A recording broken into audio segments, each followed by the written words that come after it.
Hello, आज हम करने वाले हैं क्लास 9th का इकोनॉमिक्स का chapter first, the story of village Palampur. इसमें हम विलेज पालमपुर के बारे में जानेंगे कि वहाँ की इकोनॉमिक कंडीशन कैसी थी, विलेज पालमपुर में लोग कैसे सर्वाइव करते थे, उनकी लाइवलीहुड के रिसोर्सेज क्या थे। चलिए देखते हैं अब विलेज पालमपुर है क्या, उसकी लोकेशन क्या है। Palampur is a small village having about 450 families. जो विलेज पालमपुर है उसमें लगभग 450 फैमिलीज रहती हैं। It is 3 kilometre away from Raiganj, a big village. जो विलेज पालमपुर है, एक जो बिग विलेज है रायगंज, उससे 3 किलोमीटर दूर है। Shahpur is the nearest town in the village. Shahpur जो है वो नियरेस्ट टाउन है पालमपुर के। Main production activities. पालमपुर की मेन प्रोडक्शन एक्टिविटीज़ क्या क्या थी। Farming is the main production activity. Farming उनकी मेन प्रोडक्शन एक्टिविटी भी थी। In the village Palampur most of the people are dependent on farming for their livelihood.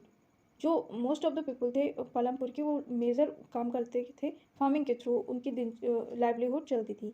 Non farming activities such as dairy, small scale manufacturing.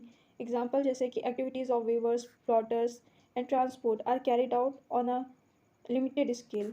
जो उनकी main occupation क्या था, farming था, लेकिन जो नॉन फार्मिंग एक्टिविटीज़ थी उसमें डेयरी थी, स्मॉल स्केल मैन्युफैक्चरिंग जैसे वीवर्स हो गए, प्लॉटर्स हो गए, या फिर गुड्स का ट्रांसपोर्टेशन हो गया, लेकिन वो बहुत लिमिटेड स्केल पे था। Factors of production and requirement of production of goods and services. जो पालमपुर विलेज है वहाँ पे फैक्टर ऑफ प्रोडक्शन या फिर वहाँ की requirement of production of goods services की वो क्या थी। Land, labour and capital are the basic requirement for production of goods and services.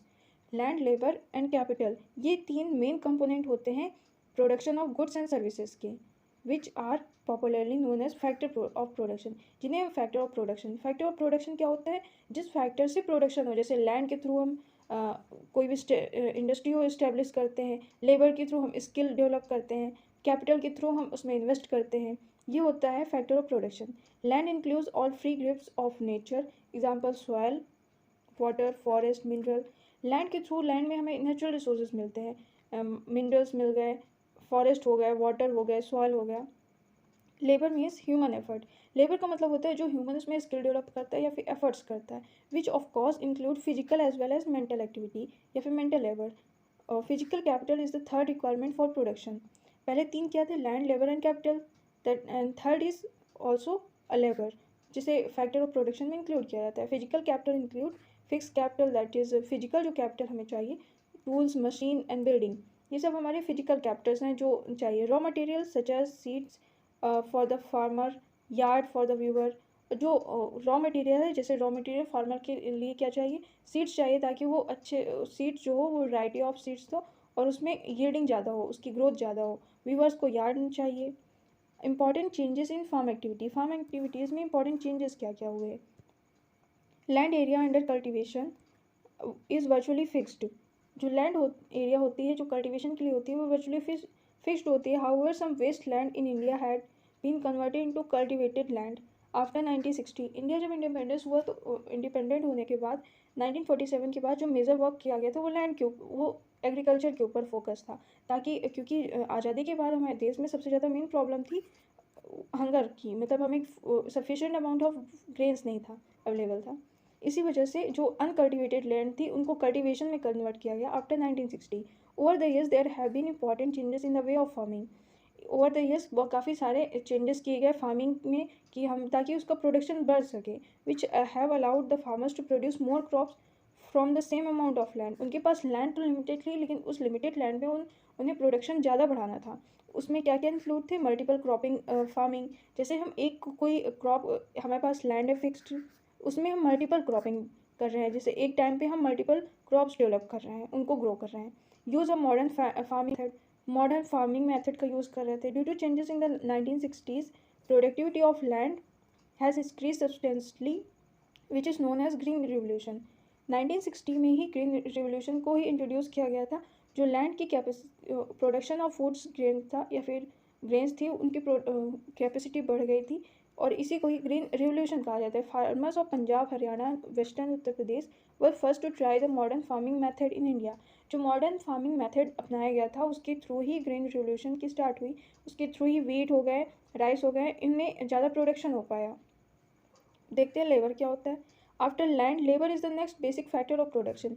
Land के बाद हमें लेबर की ज़रूरत होती है फैक्टर ऑफ प्रोडक्शन के लिए। Small farmers provide their own labour. जो स्मॉल फार्मर्स होते हैं उनके पास उनके खुद लेबर रहते हैं, where medium and large farmers make use of hired labour to work on their field.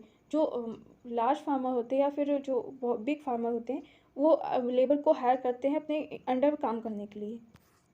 Capital, हम लैंड देख चुके हैं, लेबर देख चुके हैं, अब कैपिटल। कैपिटल क्या होती है? Capital means after land labour capital is another basic factor of production.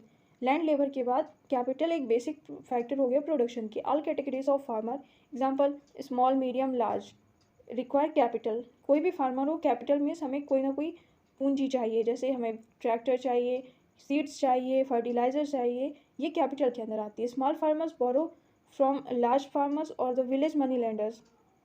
जो स्मॉल फार्मर्स होते हैं वो अपने कैपिटल की रिक्वायरमेंट को फुलफिल करने के लिए बड़े बिग फार्मर्स के ऊपर डिपेंडेंट होते हैं। और money lenders traders who supply their various inputs of capitals. Modern farming regulate a great deal of capital. Modern farming हमें great deal of capital include कराती है। Sale of surplus farm product, अगर हमारा production ज़्यादा हो जाए तो उसको सेल करने के लिए हम कहाँ से, अगर ये हम देखते हैं डिमांड एंड सप्लाई। अगर किसी चीज़ की सप्लाई ज़्यादा हो जाती है तो उसकी डिमांड कम हो जाती है, डिमांड कम होगी तो उसकी प्राइस भी कम होती जाती है। अगर प्रोडक्शन हो गया सरप्लस में तो उसको डिमांड उसकी कम हो जाती है क्योंकि उस सरप्लस में, तो फार्मर की उस सरप्लस प्रोडक्शन को खरीदने के लिए वो कौन होगा? Farmers produce crops on their land by using three factors of production: land, labor, and capital. They retain part of the produce for self-consumption and sell. The surplus is nearly market. जो surplus होता है वो पहले वो देखते हैं कि जो surplus होता है वो nearly market में sell हो जाता है. That part of farm produce which is sold in the market is called marketable surplus. उसे marketable surplus कहा जाता है. Small farmers have little surplus output. जो स्मॉल फार्मर्स होते हैं उनके पास लिटिल सरप्लस होता है. It is medium and large farmers only who have substantial surplus produce for selling in the market. जो लार्ज फार्मर्स होते हैं उन्हीं के पास ही सरप्लस ज़्यादा होता है मार्केट में सेल करने के लिए. नॉन फार्म एक्टिविटीज़ कौन सी होती हैं? Out of every 100 workers in the rural areas in India only 24 engaged in non farming activities. There is a variety of non farm activities in village. जो non farming activities होती हैं उसमें dairy हो गई, small scale manufacturing, transport fall under this category. इसी की under की category में आता है non farming activities. I hope आपको ये चैप्टर अच्छे से समझ में आया होगा. अगर कोई भी डाउट, वीडियो पसंद आया तो लाइक कीजिए, दोस्तों के साथ शेयर कीजिए एंड सब्सक्राइब कीजिए. Thank you.